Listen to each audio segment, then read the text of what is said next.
అపార అభిమానంతో మూడవసారి తనను ఆదరించిన గ్రామస్తుల నమ్మకాన్ని వమ్ము చేయకుండా గ్రామాన్ని సీఎం రేవంత్ రెడ్డి, తిరుపతి రెడ్డిల సహాయ సహకారాలతో మరింత అభివృద్ధి చేయడానికి నిరంతరం కృషి చేస్తానని వికారాబాద్ జిల్లా దౌలతాబాద్ మండలం అంతారం గ్రామ నూతన సర్పంచ్ శ్రీకాంత్ రెడ్డి తెలిపారు. ప్రమాణ స్వీకార కార్యక్రమం అనంతరం తన స్వగృహంలో ఏర్పాటు చేసిన విలేకరుల సమావేశంలో ఆయన మాట్లాడుతూ గత 10 ఏళ్లుగా ప్రజల భాగస్వామ్యం, గ్రామ పెద్దల సహకారంతో గ్రామాభివృద్ధికై ప్రధానంగా త్రాగునీటి వసతి, రహదారుల నిర్మాణం, వీధి దీపాల ఏర్పాటు ఇలా తాను నిరంతరం అందుబాటులో ఉండి చేసిన కృషి వల్లే మూడవసారి గ్రామస్తులు తనకు పట్టం కట్టారని ఆయన తెలిపారు. అందుకు పేరు పేరున గ్రామస్తులందరికీ కృతజ్ఞతలు తెలిపారు. సీఎం రేవంత్ రెడ్డి మరియు తిరుపతి రెడ్డి ఆశీస్సులతో గ్రామంలో గ్రామ పంచాయతీ భవనం, అంగన్వాడీ భవనం, వ్యవసాయ గోదాం ఏర్పాటుకు, గ్రామంలో కొన్ని వీధులలో సీసీ రహదారుల నిర్మాణం, గత్పాటు అంతారాంకు బీటీ రోడ్ నిర్మాణానికి నిధులు మంజూరు చేయించి గ్రామ పురోగతికి అందరి సహకారంతో కృషి చేస్తానని ఆయన గ్రామస్తులకు మాట ఇచ్చారు. ఈ సమావేశంలో మాజీ సర్పంచ్ వెంకటరెడ్డి, బాబురావు, నీలారెడ్డి, నరోత్తం రెడ్డి, సలావుద్దీన్, భీమిరెడ్డి, గోవిందరెడ్డి, భాస్కర్ రెడ్డి, వెంకటరెడ్డి, చెన్నారెడ్డి, కాశీనాథ్, రవికుమార్, ఉప సర్పంచ్ కొండా లక్ష్మి, తిరుపతి, రమేష్, నరేష్, కళావతి, బాలరెడ్డి, రామకృష్ణారెడ్డి తదితరులు పాల్గొన్నారు.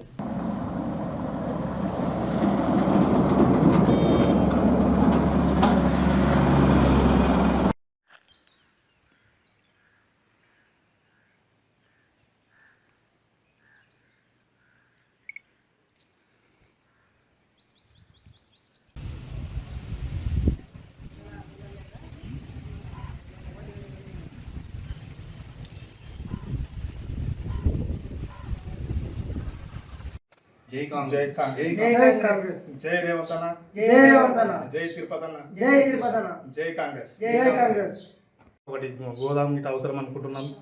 ఎక్కువ 90% వ్యవసాయ ఆధారిత గ్రామం అది. అత్యధికంగా వరి పంట, కందులు కానీ అత్యధికంగా పంట మండలంలోనే అత్యధికంగా వరి పండుతుంది మా ఊర్లో.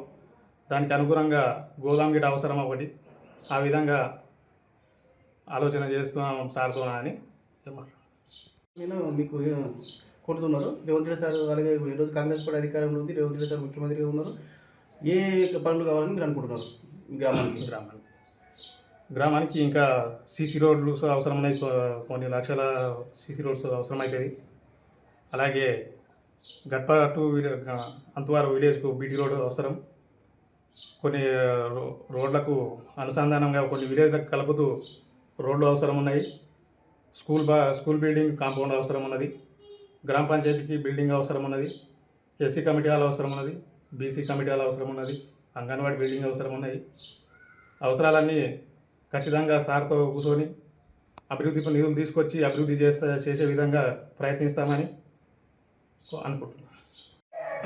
నా పేరు శ్రీకాంత్ రెడ్డి, అంతవార్ గ్రామం సర్పంచ్గా ఎన్నుకున్న గ్రామ ప్రజలకు ప్రత్యేక ధన్యవాదాలు తెలుపుతూ, గత 10 సంవత్సరాల సర్పంచ్గా ఎన్నుకున్నారు. ఇప్పుడు 3వ విడత హ్యాట్రిక్ సర్పంచ్గా విజయాన్ని అందించి ప్రజలు అభివృద్ధి పనులు చేసిన దానికి అనుగుణంగా ప్రజల భాగస్వామ్యంతో ఎన్నో అభివృద్ధి కార్యక్రమాలు చేయడం జరిగింది. ఈ అభివృద్ధిలో భాగంగా ప్రజల భాగస్వామ్యంతో పాటు అందరికీ కృషి ఎంతోగానో ఉన్నది. ఈ అంతారం గ్రామంలో మొదటగా మంచినీటి సమస్య తీవ్రంగా ఉండేది. 10 సంవత్సరాల క్రితం మంచినీటి సమస్య తీర్చి, అలాగే రోడ్లు వ్యవస్థ, పొలాలకు రహదారులు లేకుండా ఉండేది. పొలాల గుండా రహదారులు, ఊర్లో మంచినీటి సమస్య, సీసీ రోడ్లు, డ్రైనేజీ వ్యవస్థ, 3 కిలోమీటర్ల లైటింగ్తో పాటు ఊర్లో ఒకటి CM relief funds, checks, Kalyana Lakshmi, Shaadi Mubarak చెక్కులు అందించి సీఎం రేవంత్ అన్న, తిరుపతి అన్న అండతో ఎన్నో అభివృద్ధి కార్యక్రమాలు చేసినాం. ఈ గత 10 సంవత్సరాలు చేసిన అభివృద్ధి గాను ప్రజలు నన్ను 3వసారి ఆదరించి ఎన్నికవ్వడం జరిగింది. ఇప్పుడు అదేవిధంగా ఈ 5 సంవత్సరాలు కూడా రేవంత్ అన్న, తిరుపతి అన్న అండతో అభివృద్ధి కార్యక్రమాలు చేస్తానని మాట ఇస్తూ గ్రామ ప్రజలు నమ్మి 3వసారి విజయవంతంగా మెజారిటీ ఇచ్చి 3వసారి ఎన్నుకోవడం జరిగింది. ఇదే తరహా ఎన్నో అభివృద్ధి కార్యక్రమాలు చేస్తూ ముందుకు వెళ్తామని చెప్పి తిరుపతి అన్న సహకారంతో, రేవంత్ రెడ్డి అన్న సహకారంతో గ్రామాభివృద్ధి తోడ్పడతామంటూ మాట ఇస్తూ ముగిస్తాం.